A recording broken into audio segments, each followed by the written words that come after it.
"There's foul play afoot!" exclaimed the detective in the fedora, one hand in his trench coat pocket, the other gripping a pad and pen. It felt like his bright green eyes looked straight through me. Then he scanned the rest of the train car, full of other passengers seated and sipping drinks at little tables along the walls. "Did you hear that?" shouted a girl clomping by in a short beaded evening dress.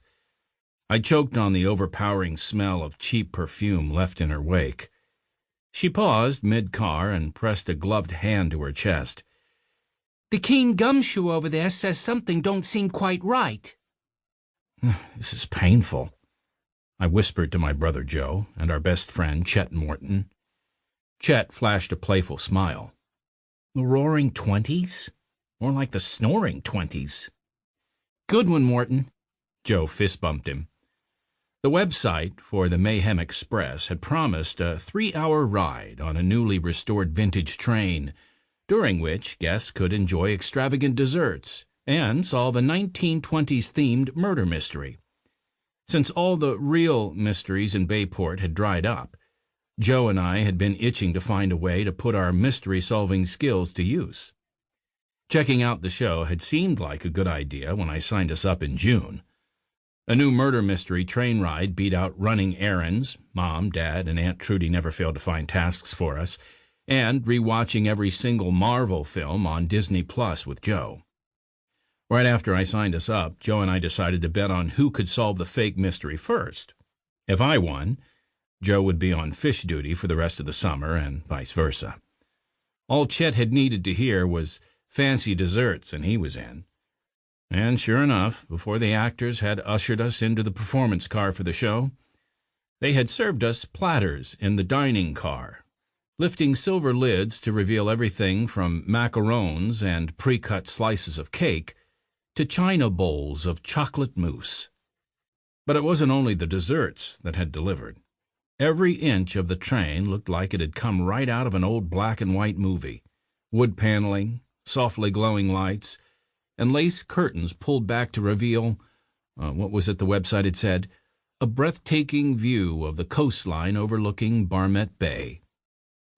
The photo on the website had shown a midnight blue train chugging along the curving cliffside, the little waves of the inner harbor, tinged orange by a glorious summer sunset. Apparently the old train no longer ran on steam, but the show's production company had managed to figure out a way to make it look like smoke still streamed from its tall stack, my guess was dry ice, and had even kept the tender that had once housed coal. At first glance, if someone had told me we had been mystically transported back in time, I would have believed it. Every passenger, including Joe, Chet, and me, was dressed up in snazzy 1920s garb, as the website had encouraged.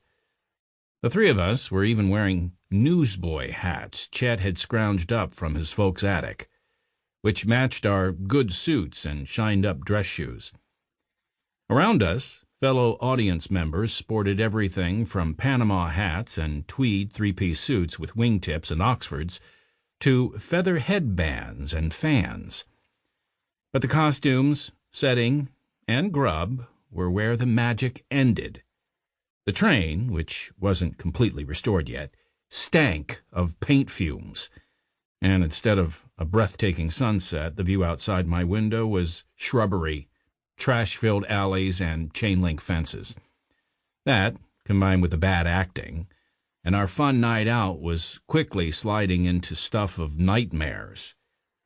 We were still in Act 1, and I was starting to suspect that not even the actors knew what was going on in their own script, and the Keep the Secrets hashtag on the website had more to do with burying bad reviews than preventing spoilers.